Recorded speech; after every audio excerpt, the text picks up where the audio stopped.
All right, what is going on, YouTube? Happy Thursday. Hopefully, everybody had a fantastic Christmas. We are back. So, no video yesterday. We did put out the football video. Basketball plays were given out in the Discord. Good day. We went 4-2. Unfortunately, Luka got hurt, or I think he easily clears the 7.5 rebound line. He had 5 with a couple minutes left in the second quarter, so it is what it is. But yeah, good day on the NBA. NFL, absolute shit show yesterday. Those were 2 really bad games. Texans, good God, man, they were terrible. We went, 3-1 in the Chiefs game, and then 0-3 in the Texans game. Man, everything, the read was right. Stroud should have been throwing the ball. He just was terrible. I mean, absolutely terrible.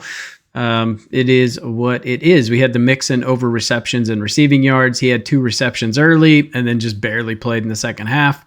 And then Dalton Schultz, we had his over receptions. He was targeted 6 times. The numbers were there, and he didn't play in the fourth quarter, basically. So good reads, just bad results, but yeah, game plan went as expected. So we've got 8 or 9 NBA games today. No college games today, I don't think. We do have college football, and then we have an NFL game tonight. So we've got the Bears and the Seahawks. I will walk you guys through each game, give you my best bets. I've got 11 of them. We've got 7 in the NBA, 4 in the NFL. Feel good about all those. Before we get into that, as usual, guys, subscribe to the channel. If you haven't, give the video a thumbs up. Feel free to join the Discord. Link is down below. All these plays were given out earlier this morning. So make sure you guys are in there, because a lot of times lines will move in the time it takes between the Discord and the video coming out. So let's get into this NBA slate today. We've got the Hornets and the Wizards. Not a great game. Wizards plus 4.5. Kind of lean towards them, to be honest. Like I said, it's the same thing for me with Charlotte. I don't trust their shooting. They're all over the place with their shooting. Washington's got a lot of injuries, though. We've got a lot of game time decisions. We got 3 game time decisions, 3 players out. So Carrington's a game time decision. Koulibaly is a game time decision. And Sarr is a game time decision. So if Sarr doesn't play, it's Jonas would be the center. Could look at his rebound line, although rebounds against the Hornets have not been good because they shoot a ton of threes. Kind of hard to get rebounds on those. It's looking like Miller is a game time decision for Charlotte. LaMelo should be in there. Not going to touch his rebounds plus assists just yet. Some of these lines weren't out. Lines are very, very late coming out today. But a lot of lines I do like. But in this one, I mean, seriously, it's a fade for me. Just 2 really, really bad teams. A 7-win team against a 4-win team. Lean Washington plus 4.5 because they're at home. And I don't trust the Hornets. Maybe lean towards the over, but such a crappy game. All right. Heat and the Magic. We got... this was an interesting game. God, I remember this matchup, what was it, last week or pretty recently? But Miami was dominating them, up by like 22 points heading into the fourth quarter, and they managed to score 8 points in the fourth quarter and lose. Like, they blew it. So now we're getting Miami plus 1.5 again, going up against this Magic team who is just injury riddled. No Wagner twins. Or I don't know if they're twins. We'll say brothers. I think they're just brothers. So no Wagner brothers, no Banchero again. Yeah, I mean, give me the Heat plus 1.5. This should happen. I mean, they absolutely demolished them. They just couldn't close it out in the fourth. Miami Heat just rely on the 3 too much, man. You got Tyler Hero, Duncan Robinson. I want to say Robinson should be playing today. He's probably in the starting lineup. That said, he was super hot last game. So Rozier's a game time decision. Jimmy Butler's probably not going to play. So then you'll have Jaime Vasquez and Robinson in the lineup. Should be Highsmith, Hero, and Adebayo kind of rounding that out. Orlando, I just don't trust them, man. I can't trust them with these players out. So give me the Heat plus 1.5. Hopefully they make some threes. All right. Oklahoma City Thunder and the Indiana Pacers, kind of a weird line. Seeing the Thunder just minus 4.5 seems really light against the Pacers team. It's coming around a little bit. Halliburton's starting to get his assist lines up, starting to move the ball around more. That said, Oklahoma City -4.5, really hard to pass up here. So I don't really see an avenue where you don't take this. It's kind of like I said, though, Oklahoma City Thunder, I said this in the last NBA video, they don't blow teams out. They do kind of toy with them a little bit. So yeah, really hard for me to not take them in this spot, though. No major injury news. Alex Caruso is going to be out. Miles Turner's a game time decision, so nothing overly impactful. I mean, Turner being out does affect Indiana, so more of an impact on Indiana.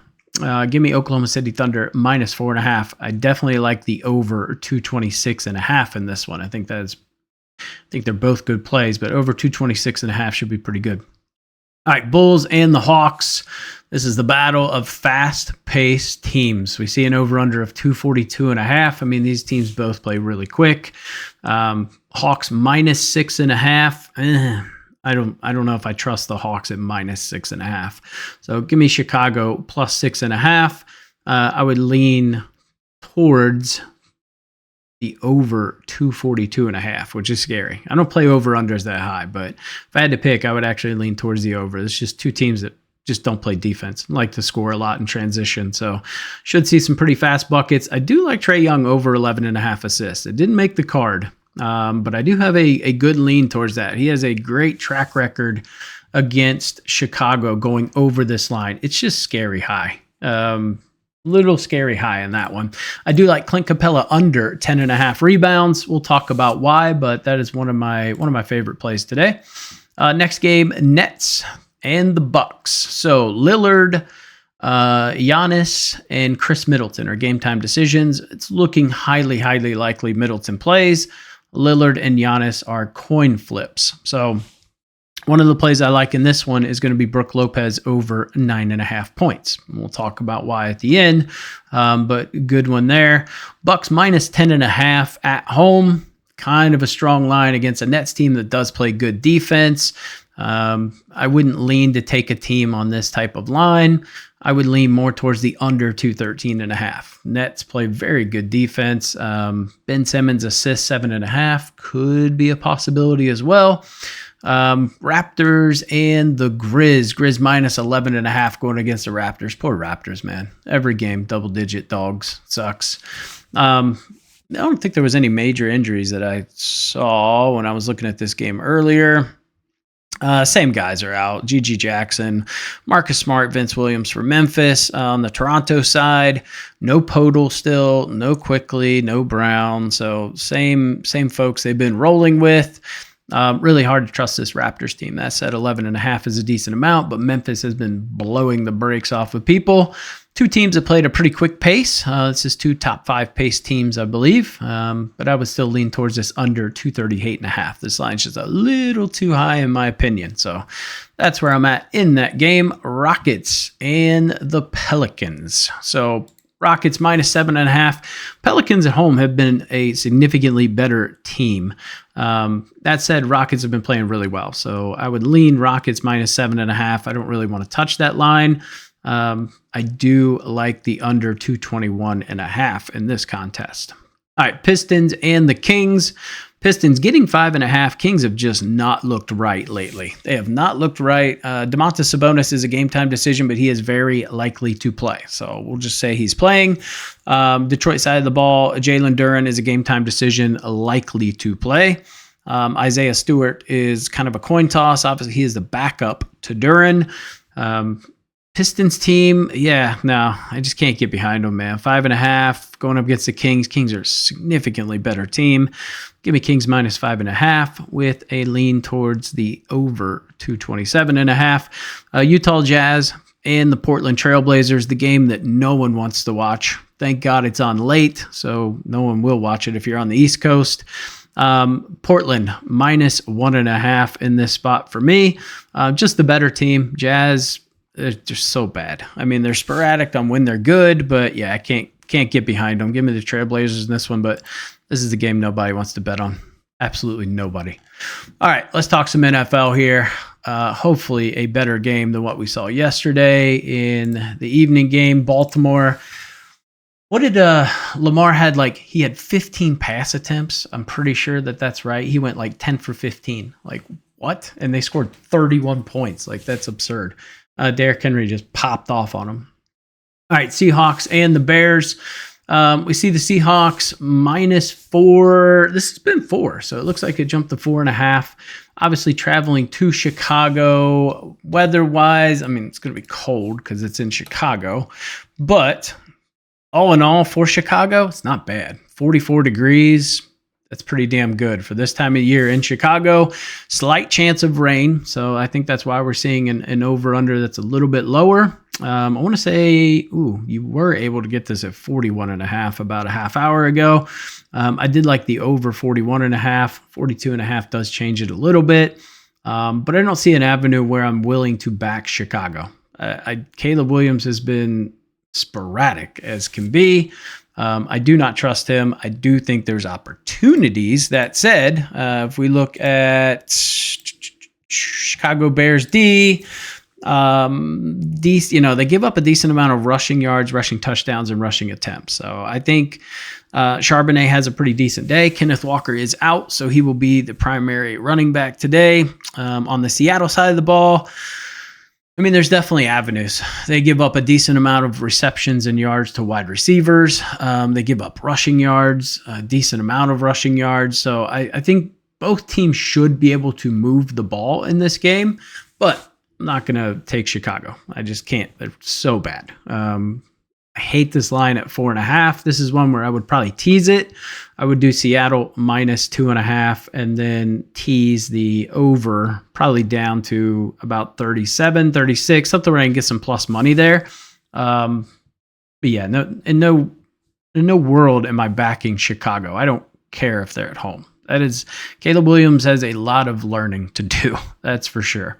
All right, let's get into our best bets, get you guys on your way. So first bet on the card today, let's see. We've got DeMar DeRozan over 3.5 assists. He's over this in 7 of his last 10 home games. Detroit is 17th in assists allowed to the shooting guard position. I do like him tonight. Also was looking at Sabonis over assist. I think there's a good chance he goes over his 5.5. Sabonis rebound line sky high. 14.5 is a ludicrous line. He probably still goes over, if we're being honest, but not going to touch it at 14.5. If it jumps to 13.5, I'll probably hit it. Give me DeJounte Murray over 13.5 rebounds plus assists. He's over this in 7 of his last 10 games. Heavily favored to go over his assist line, which is 7.5. I think he easily gets the rebounds, so should have a pretty decent day against the Rockets. He's really been one of the only bright spots in the Pelicans lineup, to be honest, and he hasn't been shooting well. That's the only knock on him, but he's been moving the ball around, hustle guy, so love him in this spot. Chris Middleton over 3.5 assists is just scary low line. He's over this in 6 of 6 versus Brooklyn. He had 6 assists against Brooklyn on December 8th. Despite the minutes restrictions, this is still just too low, especially with Lillard and Giannis, both game time decisions. Staying in the Bucks game here, give me Brook Lopez over 9.5 points. I put this out in Discord this morning. He's over this line in 9 of 10 without Dame, and he's over this in 10 of 10 without Giannis. Both of them are game time decisions. I would say it's highly likely one of them sit. So we have good value there. And even if both play, he's just been shooting really well. He's been taking a decent amount of shots. So I like him. I don't take points props often, but man, the value is here at -106. Bilal Coulibaly over 3.5 assists. System play. We've been playing this a lot. He's hit this line in 9 straight games. Charlotte 26th in assists allowed to the small forward position. So hopefully he plays tonight. He is a game time decision, but I can't back away from that spot. All right, give me Desmond Bane over 4.5 assists. He's over this in 5 straight. This is a huge blowout potential type of game. That said, he's hit this in 5 straight games where they've won by 15 or more. So we've still seen him get this line in the blowouts. John Morant just kind of hasn't really been getting as many assists. Desmond Bane's been kind of doing it. Also don't mind his over rebounds plus assists. He's been getting a decent amount of boards. My only hesitancy here is Toronto is 6th in assists to the shooting guard position, but this is all baked into the line. This is why we're getting 4.5 instead of 5.5. Next one, last one in the NBA, Clint Capella under 10.5 rebounds. I love this line. This line's ridiculously high, I think. He hasn't touched double digits since Okongwu went out. Larry Nance Jr. has come in and just racking up boards. So I love him in this spot. And if we look at Chicago, only 2 players have hit 10 plus rebounds this month against them. Another thing I put out in Discord is, he's 6 for 6 in this line versus Chicago. That's why we're seeing this line. He's crushed Chicago in the rebounds. But if you look at the minutes played in those 6 games, it was like 32 minutes he averaged. Right now, he's averaging closer to like 22, 23 minutes. So significant reduction in minutes. I think he gets traded at some point here. I love his under today, which is scary. I haven't played a Clint Capella under all season. It's only been over. So just too good a value here to pass up. All right, in the NFL, give me DeAndre Swift over 13.5 rush attempts. It's minus 135 on BetMGM. This is 14.5 on most books. I still like him to go over that. Like I said, Chicago should be able to move the ball. Swift will have to run the ball, so I like him to go over his line. Same thing with Zach Charbonnet. No Kenneth Walker tonight. He should get a lot of rushing attempts today, and he should have very good success. So I like his rush attempts. I like his rush yards. So taking the over on both. Bit of a correlation there. And then last one, guy that we took over last week. We took Noah Fant over 2.5 receptions last week. We are going to take his under 3.5 receptions this week. He's had 3 receptions in 5 straight games. I think Chicago should be able to keep him to 3 again. It's going to be a sweaty one, but I like him to stay under 4 receptions. So those are my 11 plays. Appreciate you guys tuning into the channel. Like I said, make sure you subscribe to the channel. If you want to join the Discord, it's absolutely free. Link is down below. And I will catch you guys in the next video.